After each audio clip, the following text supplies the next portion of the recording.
Thank you, Greg, and good afternoon, ladies and gentlemen. You heard several times about Al Jazeera. You probably have encountered it yourself. You've heard about how the Qatar government uses Al Jazeera. Founded in 1996, remember I mentioned earlier, their ambitions go back over 20 years, to spread their message, to whitewash their outlook at the same time. My favorite fact about Al Jazeera is that over there on Capitol Hill, the New York Times only has some 40 plus correspondents accredited to Capitol Hill, and Al Jazeera has 170 plus. That's 4 times more than the New York Times. You wonder, what's all this about? Well, we have 3 distinguished speakers. Mohamed Fahmy, at the end, is a journalist of Egyptian origins who has worked for CNN, the BBC, and the Los Angeles Times. In September 2013, he became the international bureau chief for Al Jazeera English. He was located in Cairo at the time. 2 months later, December 2013, he was arrested. He, along with 2 of his colleagues, he spent most of the next 2 years either in jail or on bail until he was pardoned by President Sisi. He moved to Vancouver, where he now teaches at the University of British Columbia, and he founded the Fahmy Foundation, whose name you see there behind us.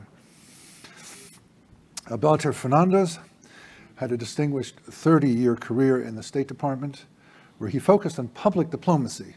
And if you spend any time in the State Department, you know that public diplomacy is not its strongest suit, correct?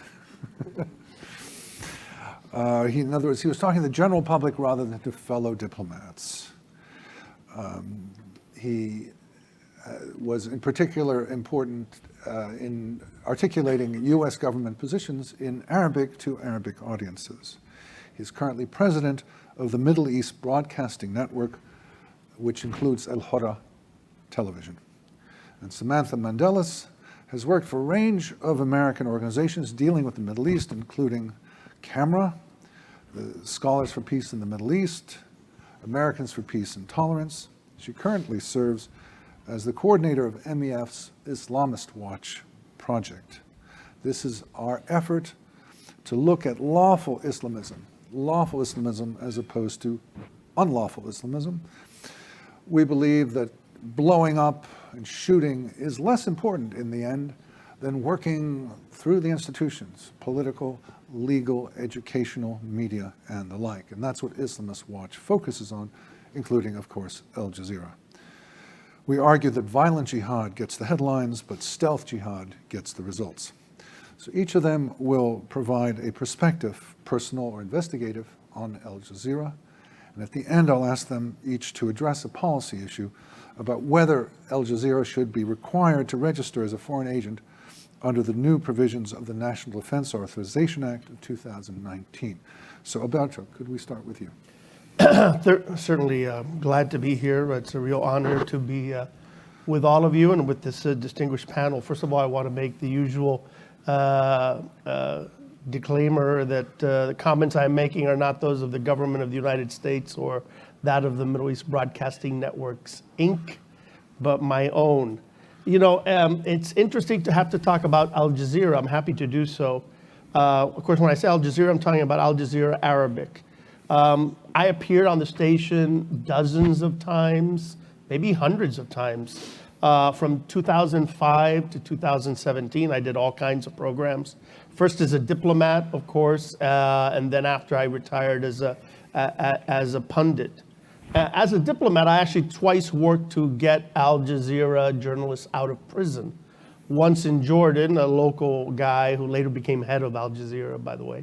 But more importantly, I was when I was the head of the U.S. Embassy in Sudan, I worked on getting one of the great cause celebres of Al Jazeera, their cameraman, Sami al-Hajj, released from Guantanamo, something the State Department and the Defense Department worked to do.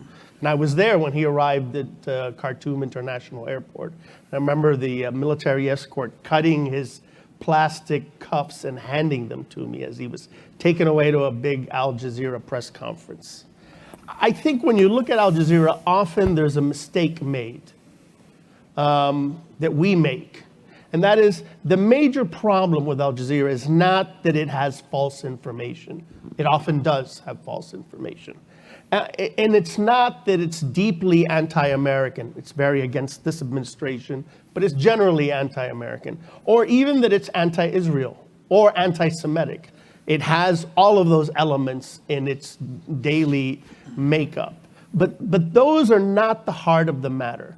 Nor is it the fact that it is a slavish and faithful tool of Qatari foreign policy. Something you can see, for example, if you watch Al Jazeera, which makes a big effort about how they are for a free press and free media, and yet when it comes, for example, the world's largest jailer of journalists, Turkey, Erdogan's Turkey, they're silent because of this cozy relationship that exists between the Turkish government and Qatar.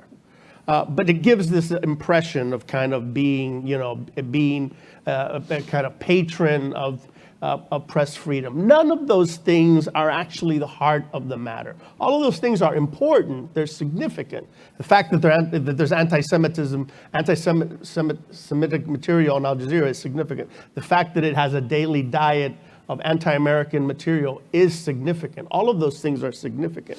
But the greatest problem with Al Jazeera is how for a generation it has mainstreamed and normalized an Islamist grievance narrative, which has served as kind of the mother's milk for all sorts of Islamist movements.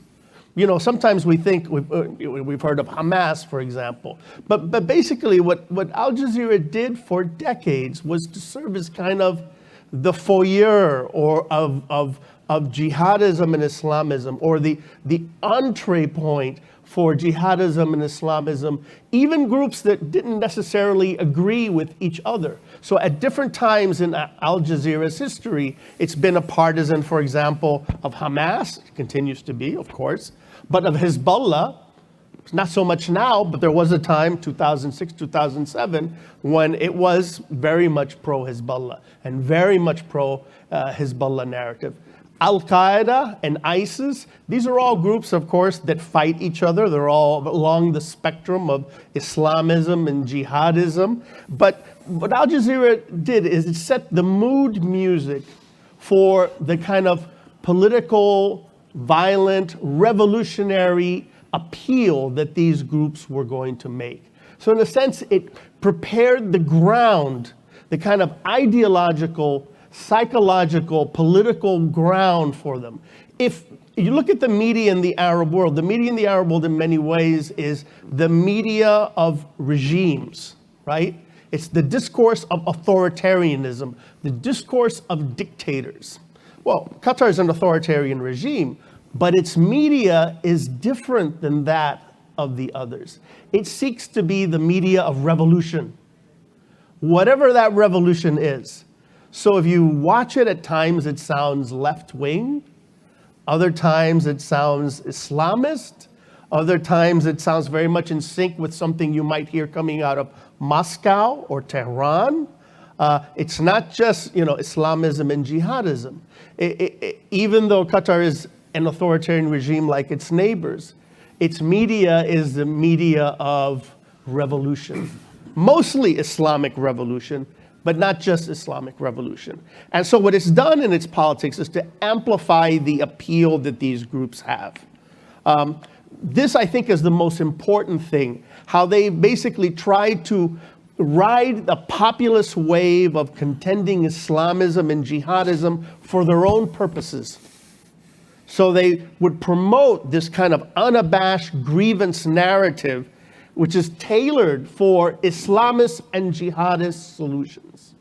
So they paint the world in a certain way. This is the way the world is. This is the reality of the region. The people responsible for your miserable condition are the usual suspects. And then from the masses rise the great champions of reunification of the Arab masses, whether the MB or Hamas or Hezbollah or ISIS or Al-Qaeda. So in a way, it's brilliant, because Al Jazeera is not Al-Qaeda television or ISIS television or any of these, but it basically prepares the ground for the narrative and the discourse that they're going to push out. The region is polarized, the region is unstable, but this kind of revolutionary doctrine amplified in their media makes it even worse. And I think a fair person would say, yes, Alberto, but Al Jazeera are not the only ones to do this. That's true. There are actually more poisonous networks out there. There are worse things out there. The problem is Al Jazeera is the worst one that has a large audience. There are stations throughout the Arab world that put out, 100% racist or 100% bigoted stuff without any disguise, but they tend to have small audiences. They're significant. They poison the waters. They encourage extremism, but they don't have the very large footprint that Al Jazeera has. So Al Jazeera is, you could say, the most extreme or the most dangerous of those networks or stations or outlets that tend to put out this type of poison. You can say in their defense, and I think it's worth exploring, is are they the chicken or the egg? Did Al Jazeera cause people to become extreme or cause this, kind of ferment? Or is it basically reflecting and amplifying a kind of, extreme, polarized, conspiracy-ridden, xenophobic narrative that exists in the Arab world as well? That's certainly something that we can say. I think that when we look at this problem, and I think it is a problem, we do have to look at ourselves a little bit. It's not hidden what Al Jazeera in the service of Qatari foreign policy is doing.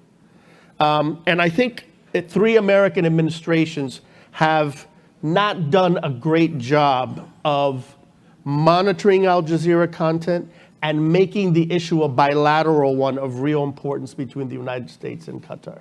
In a way, they've been able to get away with it because we haven't been as prepared as we should be. There was, in the Bush administration, there was briefly an interagency Al Jazeera working group. I was one member of that group that was to monitor its content and see how it could be improved. But that initiative was not sustained over time or through administrations.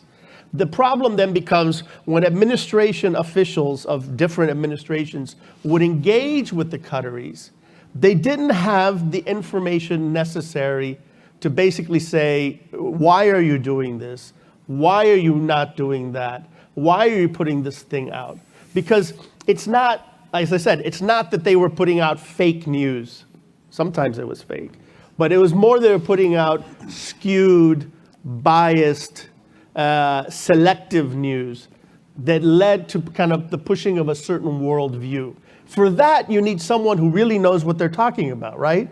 Who can kind of address that whole thing, address that whole reality. And unfortunately, what's happened in the United States with the American administrations is there never was one stakeholder in official Washington who had this portfolio. Some would say, for example, that America, I think this is true, I think you would probably agree, does not do a great job when it comes to tracking propaganda and ideology. And when we talk about the threat of Islamism and jihadism, much of the threat, a large part of the threat, as you said, is ideological. It's in the mind. The easy thing is when something gets blown up or somebody gets killed. But kind of the ideological ferment, the kind of incitement that Al Jazeera and others will do is a harder thing to put your finger on. In an ideal world, State Department's Undersecretary for Public Diplomacy and Public Affairs could be the office to kind of do that monitoring and do that engagement, but it hasn't turned out that way. You could say the Near East Bureau of the State Department could do that. It hasn't actually happened that way. And of course, DOD or the intelligence community or even the State Department, when they deal with Qatar, there's only a certain amount of bandwidth. If you go in and you have 10 issues and Al Jazeera is number 9, your interlocutors, your Qatari interlocutors are going to understand that, well, that's important to you, but it's not that important. number 1, 2, and 3, this thing related to bases, or this thing related to funding, or this thing related to whatever cooperation, they're going to realize, well, we can give on those issues and still continue to do the things that we've been doing. Unless if it's raised as a priority issue in a bilateral context, it will never be fixed. It will kind of continue, they'll, we hear you, we understand you, but not really making the changes that are required. We need to prepare ourselves to have a kind of much more substantive understanding of what they're doing to be able to address it. The steady, constant drip of poison on Al Jazeera, not a big, awful thing, but lots of small, lethal things every week, is something which is hard to put your finger on with precision. If you're a senior official who gets a briefing checklist with 20 things on it that you need to be able to talk about, and your Qatari counterpart on those issues is going to be able to kind of finesse it and kind of push you off and move on to the next item, which maybe is more concrete. Because when you're talking about something related to propaganda, when you're talking about related to a narrative and ideology, it's a lot harder to put your finger on. So I think that there's plenty of blame for the reality we face. I think the Qataris in many ways have been allowed to do that because they haven't had a really strong response from us. As I said, it comes and goes. We would chastise them about things which were actually not the most important thing. Getting a story wrong. The problem isn't getting a story wrong. The problem is how you skew and spin stories throughout the day. The things you highlight, the things that you don't highlight. And that's a much more complicated thing. I know earlier today people talked about Qatar's influence operations in the United States. Well, Al Jazeera in a way is an influence operation in the Arab world.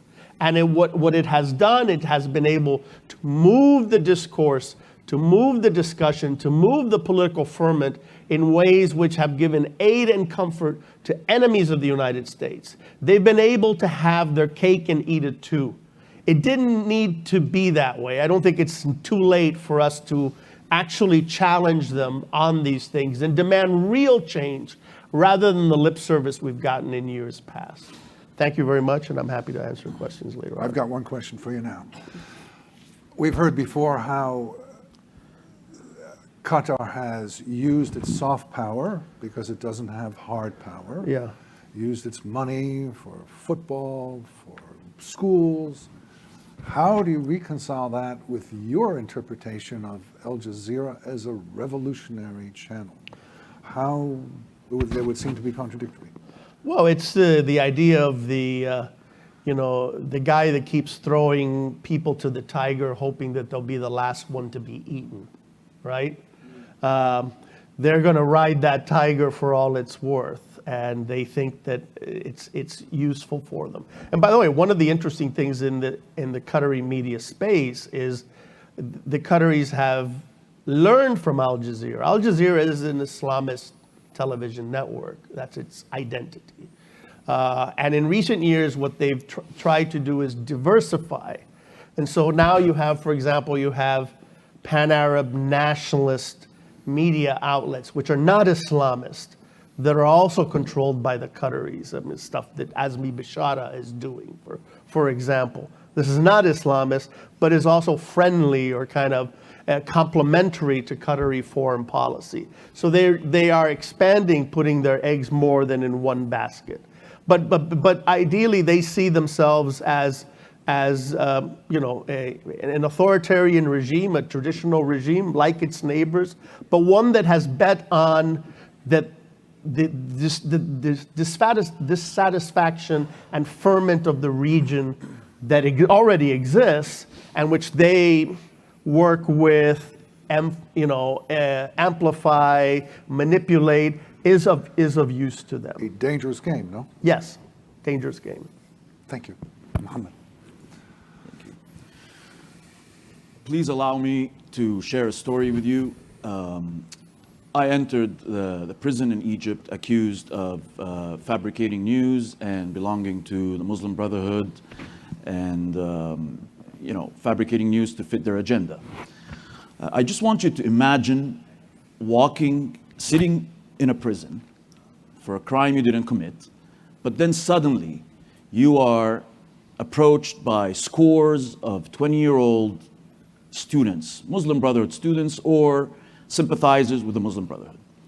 And all they're telling you, and you're the bureau chief who just took the job 3 months ago, that they've received cameras from Al Jazeera. They have sent footage, mostly to Al Jazeera Arabic, that they have received $200 to $300 for videos that they sent to the network. Now, to me, here I am trying to prove my innocence.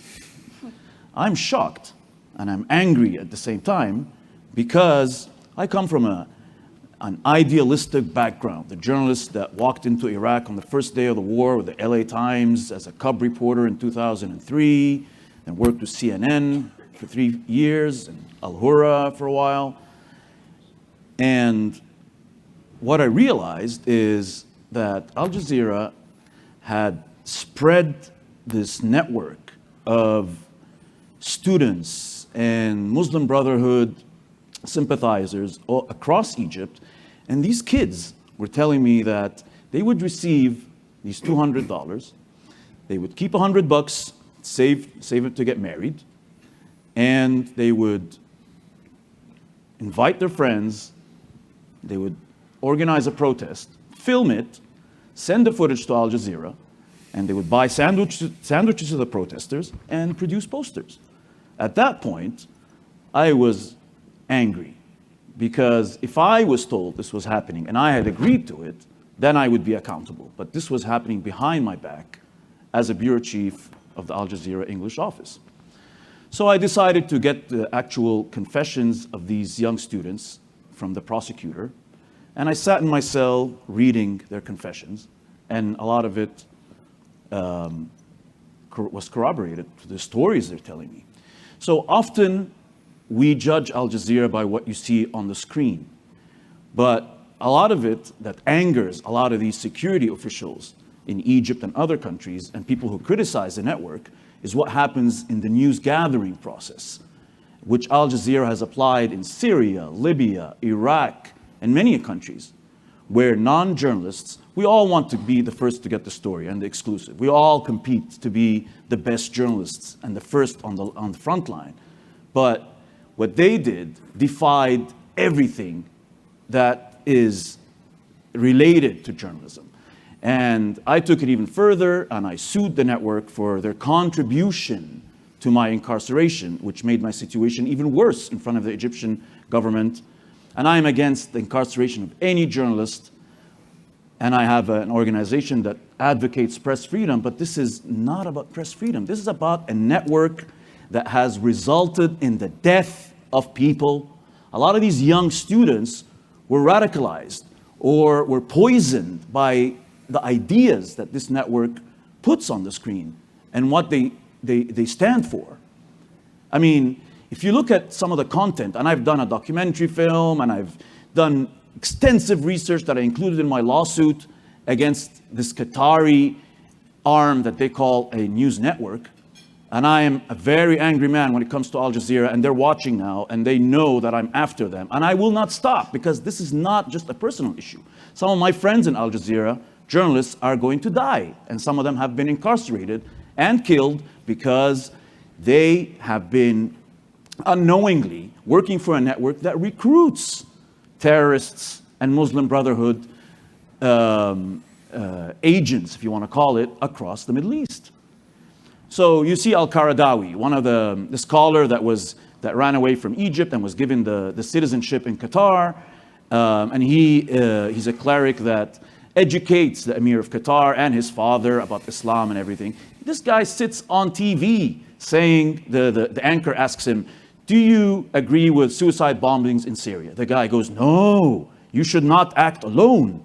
You should never blow up yourself unless it is endorsed by the Brotherhood."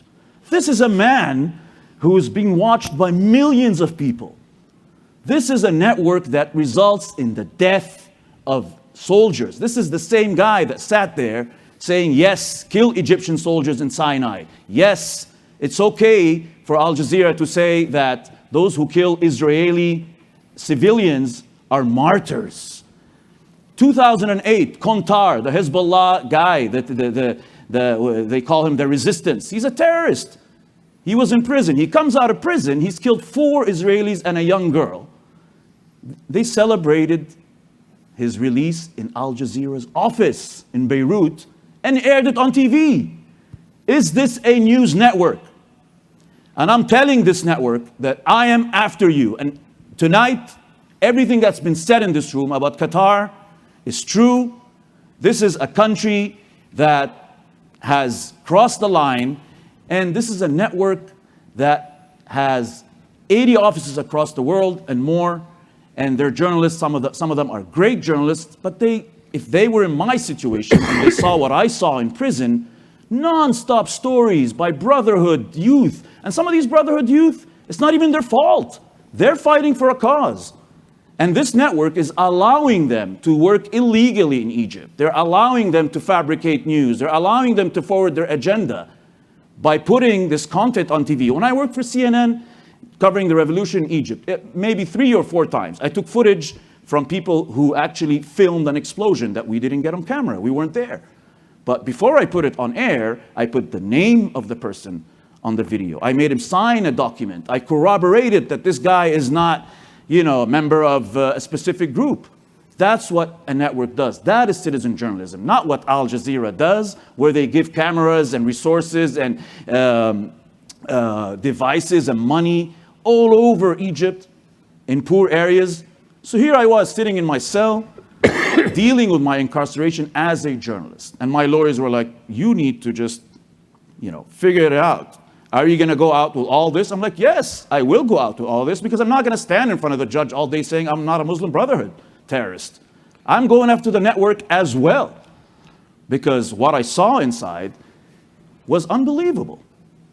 And a lot of these youth, these Muslim Brotherhood youth, were telling me how they watched Al Jazeera and how they believed in it. So, it's a network that calls for revolution, but you never see them calling out the non-democratic state of Qatar that has no labor unions, no press freedom, no elections. It's only the other countries that need to have elections. And in my lawsuit, I'm having so much fun with my lawsuit because it allows me to discover more and more. And if you're watching, you know what I got. These guys, not only do they, there was the hacking thing. Al Jazeera does it really cool. They and the Qatari intelligence, they hack the people, anyone that criticizes them, and that's what happened to me as well. And they send the New York Times reporter the flash drive. He calls me and others and says, yeah, you know what, I got all these documents and stuff, and I'm going to write a story. I'm like, go ahead, write the story. Al Jazeera already has their guests ready because the story's coming out tomorrow, and they're sourcing the New York Times. But it's all been orchestrated by the Qatari intelligence that has full control of the network. It's not even debatable what this network is about. When people say, I am all for press freedom, I have been calling every government out there since I started my career about respecting journalism and what it stands for. But when you have a network that uses its Qatari, and they spread their money, as we all said here today, to these great organizations like CPJ and Amnesty and others, when they get all cornered about signing up for FARA and saying, oh, this is against press freedom. It ain't about press freedom. This is a network that promotes terrorism, it promotes the incitement and results in death and radicalization of people. There's no question about it. So what? Thank you. Thank you so much. Could you tell us the nature of your lawsuit? What is your? Yeah. So my lawsuit is based on the fact that they were working without proper documentation. That's one. The second fact is that they were, without telling us journalists, that they were dealing with people who are considered as terrorists and giving them equipment, like I said, and giving them money and defying all the ethics of journalism, while their professional journalists were trying to do their job ethically. So they were basically supporting these terrorist groups, working illegally in Egypt without telling us. And of course, I submitted all these emails that corroborate me, asking them, are you working illegally in Egypt? They say, no, don't worry about it. You take care of your editorial stance, and we got it under control. Okay, and yeah, so basically that is what the website, the lawsuit is about. In effect, you were hired under false pretenses. Exactly. It seemed like you were this, but you were in fact that. That is correct. And where is the lawsuit? The lawsuit is in Vancouver, Canada. I am Canadian Egyptian, so I filed it in the British Columbia court, and I've submitted hundreds of documents, including affidavits from, Qatar, the former Qatari minister, justice minister, and when they hacked my inbox, they saw all my cards before I even submitted the documents to the lawsuit. So they started taking it more serious, and they started preparing themselves, and they banned the justice minister from leaving Qatar, and Amnesty did a whole thing about it. I mean, these guys operate, in such an evil manner. I mean, when I say I'm after you, and when I send them this message, I'm after you with my pen, with my camera, and in court. You're taking it out of court, that's another thing. Play ball. Thank you. Thank you. Samantha.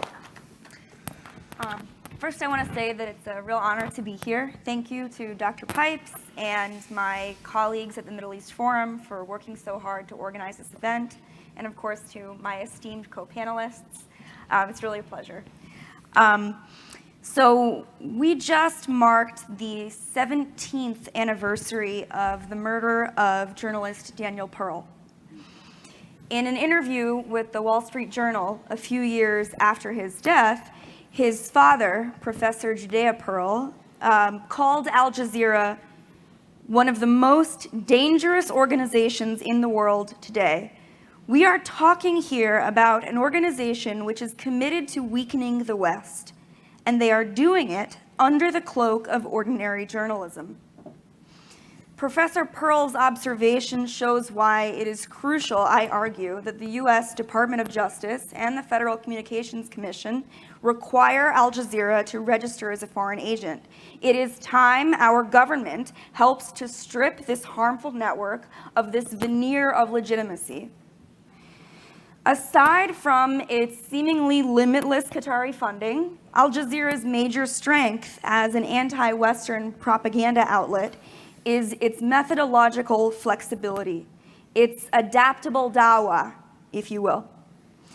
Al Jazeera's core ideology is Islamist, Islamic supersessionism and supremacy, and a belief in the fundamental evil of Jews, Christians, and the West in general. That's constant. It doesn't change.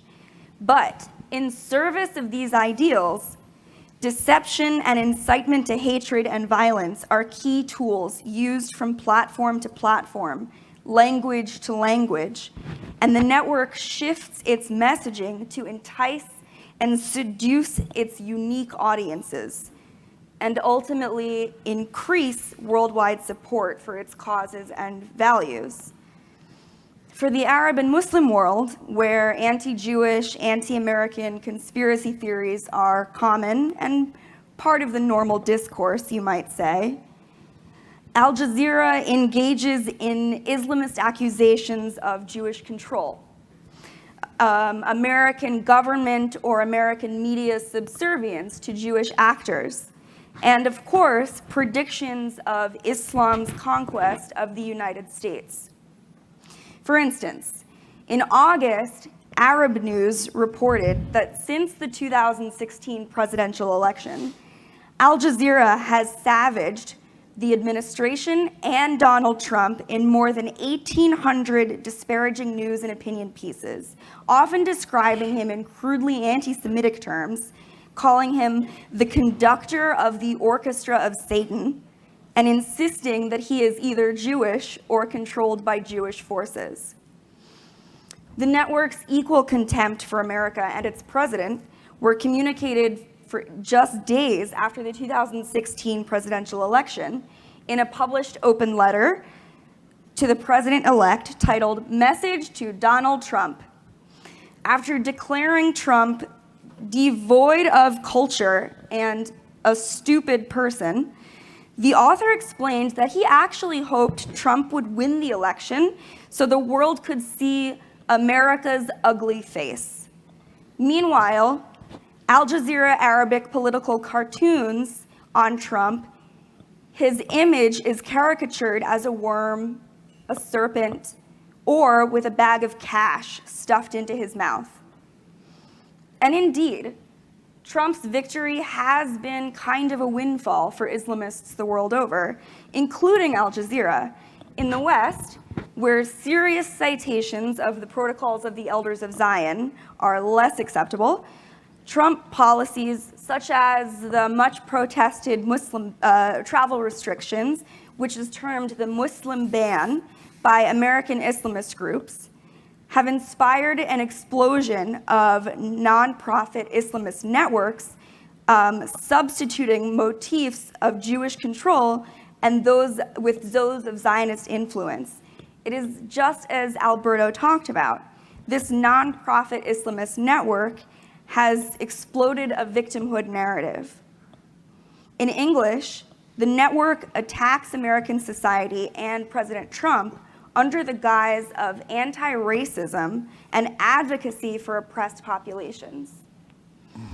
Al Jazeera English's website uses language crafted to attract Western progressives.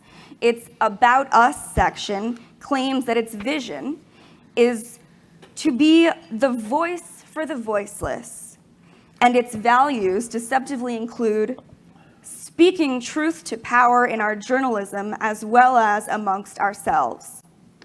This language mirrors language used by the larger American Islamist scene.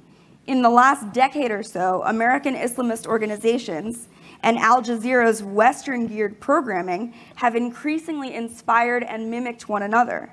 For example, the Islamist organization American Muslims for Palestine, or AMP, honors, hosts, and employs speakers who use Arabic to spout anti-Jewish and anti-American conspiracy theories.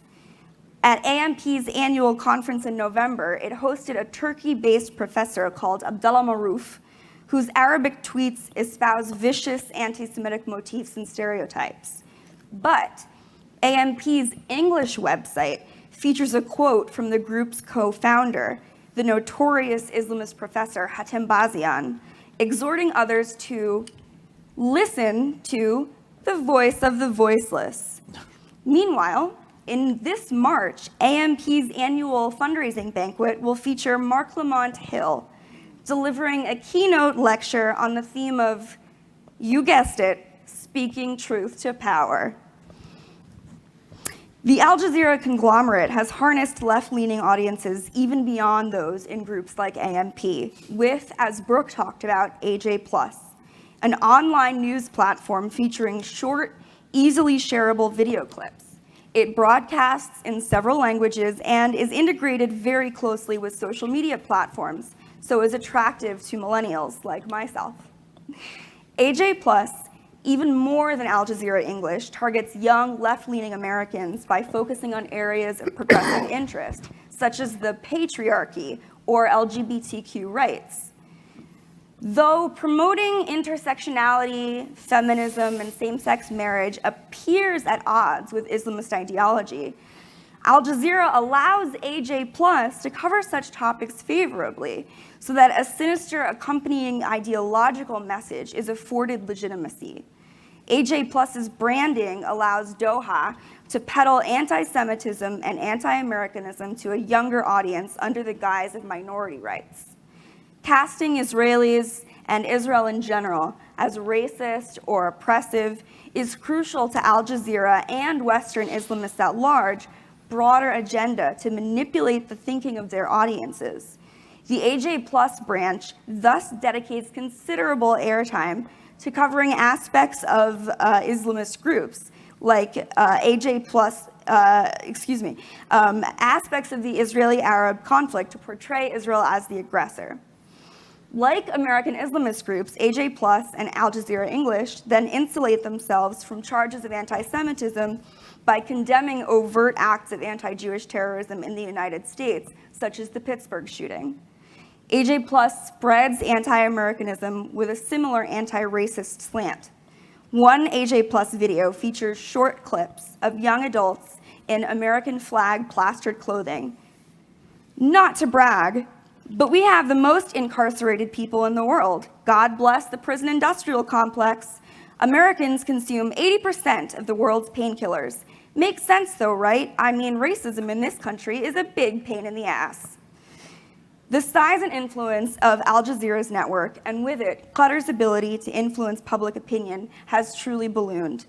With more than 65 bureaus worldwide and broadcasts in multiple languages, Al Jazeera has succeeded in branding itself as a hard-hitting example of, in Hillary Clinton's notorious words, real news.